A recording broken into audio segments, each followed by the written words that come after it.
ସେଥିରେ ମୁଁ ଉପସ୍ଥିତ ଥିଲି। ନରିନା ପଇସା ଫେରାଇବା ପାଇଁ ଆସିଥିଲେ। ସେଥିରେ କ'ଣ ଅସୁବିଧା ହବ ପଇସା ତୁ ଫେରେଇଲେ, ଯଦି ପଇସା ତୁ ଫେରେଇଲେ ମୁଁ କ'ଣ ଅସୁବିଧାର ସମ୍ମୁଖୀନ ହେବି, କାରଣ ତୁଳସୀ 2025 ଯାତ୍ରା ସମାରୋହ ତୁଳସୀ ତାର ଷ୍ଟାରକାଷ୍ଟ ନରିନା ନେଇ କରିସାରିଛି।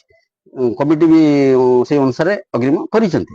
ତାପରେ ନରିନାଙ୍କ ପରିବର୍ତ୍ତନ ତେଣୁ ଅସୁବିଧାର କିଛି ଘଟିପାରେ, ସେଥିପାଇଁ ବାଦ ବିବାଦ ଭିତରେ କିଛି ଆଲୋଚନା ହେଇଥିଲା।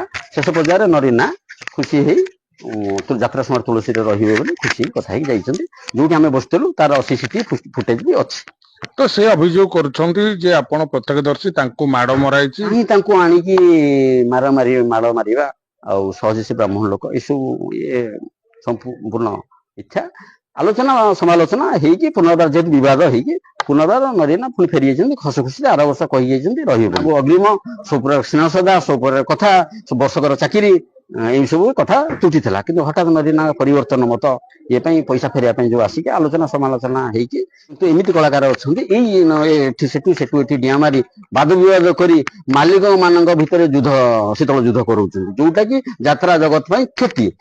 ଯାତ୍ରା ମାଲିକ ମାନେ ଆମର ଅନ୍ନଦାତା, ସେମାନେ ଯଦି ଭୁଷୁଡ଼ିବେ ଆମେ ସମସ୍ତେ ଖାଇବାକୁ ପାଇବାନି। ଯାତ୍ରାକୁ ସମସ୍ତେ ନୁହେଁ, ଆମ ଓଡ଼ିଶାରେ ଯେତିକି ଯାତ୍ରାରେ କାମ କରୁଛୁ, ତେଣୁ ତାଙ୍କୁ ଏମିତି ଇମୋସନାଲ କରି, ତାଙ୍କୁ ଏମିତି ଫସେଇ, ତାଙ୍କୁ ଏମିତି ନ କରି ସେ ନିଜ